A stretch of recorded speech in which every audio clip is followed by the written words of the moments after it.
ახალ წლამდე დარჩა 2 დღე და თუ აქამდე ვერ დაიკელი წონაში, ნუ დაისტრესები. ცხოვრება არ არის მხოლოდ წონის კლება, ნუ გადაყვები ამ ყველაფერს. ისიამოვნე ამ ახალი წლით, გაიგე ახალი წლით და არა ახალი წლებით, როგორც ჩვენ ვიძახით. ახალი წელი არის 1 ან 2 დღე. შემდეგ კი დაუბრუნდი ჯანსაღ ცხოვრებას და ვისაც გაინტერესებთ, არა, არცივა. ჯანსაღი ცხოვრება ეს კიდე არის უზომო ცხოვრება, როდესაც თავისუფალი ხარ რა ესეთ დამოკიდებულებებისგან.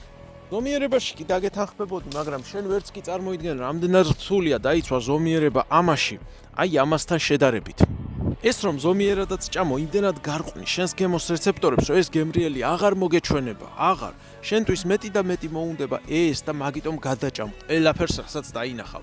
აი აქ არის პრობლემა, თორემ ზომიერება ძალიან კარგია. რაც უფრო დიდი ხანი არ შეჭამ ამას, ეს უფრო ტკბილი მოგეჩვენება, შენ თვითონ გაგიკვირდება, რამდენად გემრიელია და ტკბილი ჯანსაღი ცხოვრება, ჯანსაღი საკვები.